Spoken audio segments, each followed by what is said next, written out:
Hello friends, എല്ലാ കൂട്ടുകാർക്കും പുതിയൊരു വീഡിയോയിലേക്ക് സ്വാഗതം. ഞാൻ എഡ്വിൻ. അപ്പോൾ ഇന്നത്തെ വീഡിയോ ഫുൾ വെറൈറ്റിയാണ്. ഈ ഒരു ഗിംബിൾ ഉപയോഗിച്ചുള്ള 5 മൂവ്സ് ആണ് ഇന്നത്തെ ഒരു വീഡിയോയിലേക്ക് കിടക്കുന്ന മുമ്പേ ചാനൽ ആദ്യമായിട്ടാണ് കാണുന്നതെങ്കിൽ വീഡിയോയ്ക്ക് താഴെ കാണുന്ന ചുമന്ന സബ്സ്ക്രൈബ് ആയിട്ട് ക്ലിക്ക് ചെയ്ത് ചാനൽ സബ്സ്ക്രൈബ് ചെയ്യുക. അതോടൊപ്പം ബെല്ലൈക്കൺ എനേബിൾ ചെയ്ത് ഓൾ എന്ന് പറയുന്ന ഓപ്ഷനോട് എനേബിൾ ചെയ്യുക. അപ്പോൾ ഞാൻ അപ്ലോഡ് ചെയ്യുന്ന ഓരോ വീഡിയോസും നിങ്ങൾക്ക് നോട്ടിഫിക്കേഷൻ വഴി ലഭിക്കുന്നതായിരിക്കും. അപ്പോൾ നമുക്ക് ഒട്ടും സമയം കളയാതെ തന്നെ let's go to the video.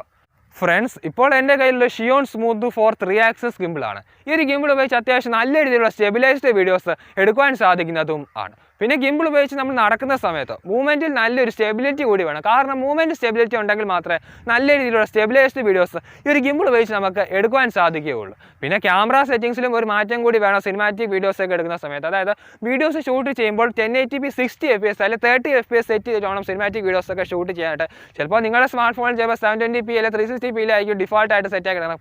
അപ്പോൾ അത് മാറ്റിയിട്ട് 1080p 60 fps അല്ലെങ്കിൽ 30 fps സെറ്റ് ചെയ്യണം. പിന്നെ 4K ഓപ്ഷൻ ഉണ്ടെങ്കിൽ 4K റെസൊല്യൂഷൻ വീഡിയോസൊക്കെ എടുക്കാൻ സാധിക്കുന്നതുമാണ്. സ്റ്റെബിലൈസ്ഡ് ആവുമ്പോൾ നല്ല രീതിയിലുള്ള 4K വിഷ്വൽസ് ഒക്കെ ഈ ഗിംബിൾ വെച്ച് നമുക്ക് എടുക്കുവാൻ സാധിക്കുന്നതും ആണ്. പിന്നെ വീഡിയോസ് ഷൂട്ട് ചെയ്യുന്ന സമയത്ത് ഒരു കാര്യം കൂടെ ശ്രദ്ധിക്കണം. അതായത് ഫോക്കസും എക്സ്പോഷറും ലോക്ക് ചെയ്യണം. ഫോക്കസ് എക്സ്പോഷർ ലോക്ക് ചെയ്തില്ല എങ്കിൽ വീഡിയോസ് ഒക്കെ എടുക്കുന്ന സമയത്ത് സ്ലൈഡിംഗ് ഷോട്ട്സ് ഒക്കെ എടുക്കുന്ന സമയത്തൊക്കെ ഫോക്കസ് എക്സ്പോഷർ ഒക്കെ ചേഞ്ച് ചെയ്യുമായിരിക്കും. അതുവരെ വീഡിയോസ് മൊത്തത്തിൽ ബോർ ആവുകയും ചെയ്യും. അപ്പോൾ ഫോക്കസ് എക്സ്പോഷർ ലോക്ക് ചെയ്തിട്ട് വേണം സിനിമാറ്റിക് വീഡിയോസ് ഒക്കെ എടുക്കുവാനായിട്ട്.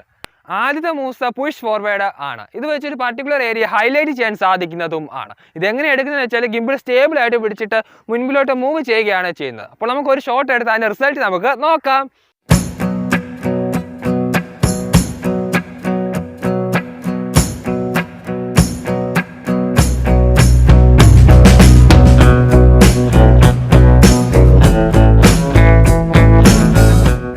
അടുത്ത രണ്ടാമത്തെ പറയുന്നത് സ്ലൈഡിംഗ് ഷോട്ട്സ് ആണ്. പല രീതിയിലുള്ള സ്ലൈഡിംഗ് ഷോട്ട്സ് ഉണ്ട്. ഇപ്പോൾ എടുക്കുന്ന ഒരു സബ്ജക്റ്റിനെ ഫോക്കസ് ചെയ്തിട്ട് ബാക്ക്ഗ്രൗണ്ടിൻ്റെ സബ്ജക്റ്റിനെ ഹൈലൈറ്റ് ചെയ്യുകയാണ് ചെയ്യുന്നത്. ഇപ്പോൾ താഴെയായിട്ട് കുറേ പുല്ല് കാണാൻ സാധിക്കും. അപ്പോൾ ഈ ഒരു സബ്ജക്റ്റിനാണ് നമ്മൾ ഹൈലൈറ്റ് ചെയ്യാൻ പോകുന്നത്. ഇത് എടുക്കുന്നത് എങ്ങനെ വെച്ചാൽ ഗിംബിൾ ഞാൻ മുകളിലോട്ട് ആക്കുകയാണ്. ഓക്കെ, അതിനുശേഷം ഒരു സൈഡിൽ നിന്ന് മറ്റൊരു സൈഡിലേക്ക് സ്ലൈഡ് ചെയ്യുകയാണ് ചെയ്യുന്നത്. അപ്പോൾ നമുക്കൊരു ഷോട്ട് എടുത്ത് അതിൻ്റെ റിസൾട്ട് നമുക്ക് നോക്കാം.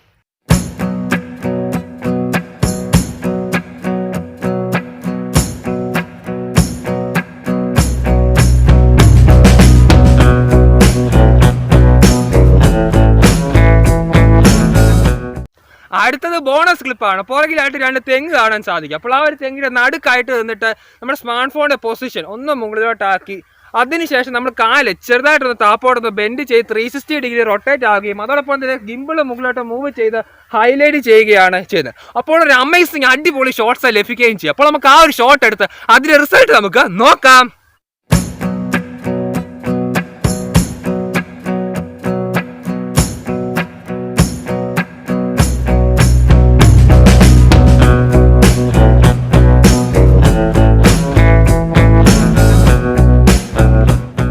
അടുത്ത മൂന്നാമത്തേന്ന് പറഞ്ഞാൽ ക്രെയിൻ ഷോട്ട് റിവീലിംഗ് ആണ്. ഇവിടെ ഒരു തെങ്ങ് കാണാൻ സാധിക്കും. തെങ്ങിൻ്റെ മുകളിൽ തേങ്ങ ഇല്ലാത്തതുകൊണ്ടാണ് ഈ ഒരു തെങ്ങ് തന്നെ ചൂസ് ചെയ്തത്. ഓക്കെ, അതിനുശേഷം സബ്ജക്റ്റിന് ഫോക്കസ് ചെയ്യുന്ന മുമ്പായിട്ട് സ്മാർട്ട് ഫോണിൻ്റെ പൊസിഷൻ ഒന്ന് മുകളിലോട്ട് ആക്കണം. ഓക്കെ, മുകളിലോട്ട് ആക്കിയിട്ടുണ്ട്. അതിനുശേഷം സബ്ജക്റ്റിനെ ഫോക്കസ് ചെയ്തിട്ട് മുകളിലോട്ട് മൂവ് ചെയ്യുകയും അതോടൊപ്പം തന്നെ ഒരു സൈഡിലേക്ക് റിവീൽ ചെയ്യുകയാണ് ഈ ഒരു ക്രെയിൻ ഷോട്ട് റിവീൽ ചെയ്യുന്നത്. അപ്പോൾ ഇതൊരു അമേസിങ് ഷോട്ട് തന്നെയാണ്. ഇതിപ്പോൾ നമുക്കൊരു ഷോട്ട് എടുത്ത് അതിൻ്റെ റിസൾട്ട് നമുക്ക് നോക്കാം.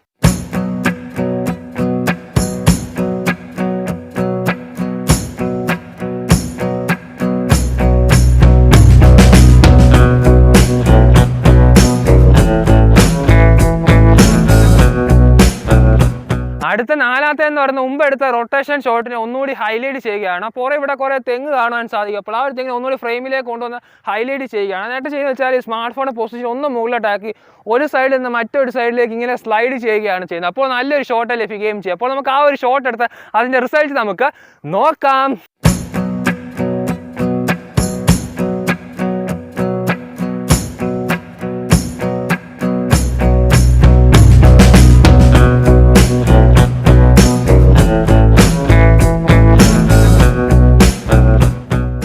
അടുത്ത അവസാനത്തെ അഞ്ചാമത്തെ എന്ന് പറയുന്നത് മൾട്ടിപ്പിൾ സബ്ജക്റ്റിനെ ഹൈലൈറ്റ് ചെയ്യുക എന്നതാണ്. ഈ സൈഡിലേക്ക് ഒരു സമയം ചെറിയൊരു പുല്ല് കാണാൻ സാധിക്കും. കാണാൻ നല്ല രസമുണ്ട്. പിന്നെ ആ ഒരു സൈഡിലേക്ക് ഒരു സമയം ചെറിയ പൂക്കളൊക്കെ ഉണ്ട്, ഒരു മഞ്ഞ കളറിൽ. ആ പൂ നിങ്ങളെ ഞാൻ അവിടെ കാണിച്ചു തരാം. ഓക്കെ, ഗിംബിൾ ഞാൻ ഇവിടോട്ട് വെക്കുകയാണ്. ഓക്കെ, ഇതുപോലെ ചെറിയ ചെറിയ പൂക്കളൊക്കെ ആ സൈഡായിട്ട് ഇഷ്ടം പോലെ ഉണ്ട്. പിന്നെ ചെറിയ നല്ല ഇലകളൊക്കെ ഉണ്ട് ഈ സൈഡായിട്ടും ആ ഒരു സൈഡായിട്ടും ഒക്കെ. അപ്പോൾ ആ ഒരു ചെറിയ സബ്ജക്റ്റ് നമ്മൾ നല്ല രീതിയിൽ ഹൈലൈറ്റ് ചെയ്യുകയാണ്. പിന്നെ ഈ ക്ലിപ്പുകൾ എടുക്കുന്നതെന്ന് പറഞ്ഞാൽ സെപ്പറേറ്റ് ആയിട്ട് തന്നെയാണ് 3-4 ക്ലിപ്പുകൾ എടുത്താൽ മെർജ് ചെയ്തിട്ടാണ് വീഡിയോസ് എല്ലാം ആക്കുന്നത്. ഓക്കെ, അപ്പോൾ നമുക്ക് ഓരോ ക്ലിപ്പും നമുക്ക് സെപ്പറേറ്റ് ആയിട്ട് എടുത്ത് അതിൻ്റെ റിസൾട്ട് നമുക്ക് നോക്കാം.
അപ്പോൾ ഇവിടുത്തെ ഷൂട്ട് ഔട്ട് എല്ലാം കഴിഞ്ഞ് തിരിച്ചു പോവുകയാണ്. അപ്പോൾ നിങ്ങൾക്ക് എല്ലാവർക്കും ഈ ഒരു സിനിമാറ്റിക് വീഡിയോ ഇഷ്ടപ്പെട്ടു എന്ന് തന്നെ വിചാരിക്കുകയാണ്. അഭിപ്രായം മറക്കാതെ തന്നെ വീഡിയോയ്ക്ക് താഴെ കമൻറ്റ് ചെയ്യുക. പിന്നെ നിങ്ങൾക്ക് ഇതിൽ ഏത് സിനിമാറ്റിക് മൂവ്സ് ആണ് നിങ്ങൾക്ക് ഏറ്റവും കൂടുതൽ ഇഷ്ടപ്പെട്ടത്, അഭിപ്രായം മറക്കാതെ തന്നെ വീഡിയോയ്ക്ക് താഴെ കമൻറ്റ് ചെയ്യണം. പിന്നെ ഒറ്റയ്ക്ക് തന്നെയാണ് ഈ വീഡിയോസ് എല്ലാം തന്നെ ഷൂട്ട് ചെയ്തത്. അപ്പോൾ നിങ്ങളുടെ അഭിപ്രായം മറക്കാതെ തന്നെ വീഡിയോയ്ക്ക് താഴെ കമൻറ്റ് ചെയ്യുക. ഈ വീഡിയോ നിങ്ങൾക്ക് എങ്ങനെയുണ്ട്, ഇഷ്ടപ്പെട്ടോ എന്നൊക്കെ. ഓക്കെ, അപ്പോൾ നിങ്ങൾക്ക് എല്ലാവർക്കും ഈ ഒരു വീഡിയോ നിങ്ങൾക്ക് ഇഷ്ടപ്പെട്ടുവെങ്കിൽ വീഡിയോ നിങ്ങൾ ലൈക്ക് ചെയ്യുക. അതോടൊപ്പം തന്നെ വീഡിയോയെക്കുറിച്ചുള്ള നിങ്ങളുടെ അഭിപ്രായ നിർദ്ദേശങ്ങൾ എല്ലാം വീഡിയോയ്ക്ക് താഴെ കമൻറ്റ് ചെയ്യുക. കാരണം നിങ്ങൾ ചെയ്യുന്ന ഓരോ കമൻറ്റുമാണ് അടുത്ത നല്ല നല്ല വീഡിയോസ് ചെയ്യാനുള്ള പ്രചോദനവും ശക്തി. അപ്പോൾ മാക്സിമം നിങ്ങൾ വീഡിയോയ്ക്ക് താഴെ കമൻറ്റ് ചെയ്യുക. അതോടൊപ്പം തന്നെ എൻ്റെ ചാനൽ ആദ്യമായിട്ടാണ് കാണുന്നതെങ്കിൽ വീഡിയോയ്ക്ക് താഴെ കാണാൻ ചുമന്ന സബ്സ്ക്രൈബ് ബട്ടൺ ക്ലിക്ക് ചെയ്ത് ചാനൽ സബ്സ്ക്രൈബ് ചെയ്യുക. അതോടൊപ്പം വരുന്ന ബെൽ ഐക്കൺ എനേബിൾ ചെയ്ത് ഓൾ എന്ന് പറഞ്ഞ ഓപ്ഷൻ എനേബിൾ ചെയ്യുക. അപ്പോൾ ഞാൻ അപ്ലോഡ് ചെയ്യുന്ന ഓരോ വീഡിയോസും നിങ്ങൾക്ക് ഒരു നോട്ടിഫിക്കേഷൻ വഴി ലഭിക്കുന്നതായിരിക്കും. അപ്പോൾ നമ്മുടെ ഈ ട്രൈപ്പോഡ് എടുത്ത് നമ്മുടെ ഈ ഒരു സൈക്കിളിലോട്ട് വെക്കാം. ഓക്കെ, സൈക്കിൾ ഇവിടെ തന്നെ ഉണ്ട്. Okay, yes. അപ്പോൾ നമുക്ക് അടുത്ത ഒരു നല്ലൊരു ടെക്നോളജി വീഡിയോ, യൂസ്ഫുൾ ആയിട്ടുള്ള നല്ലൊരു വീഡിയോ കണ്ടുമുട്ടുന്നതിലേക്ക് ബൈ.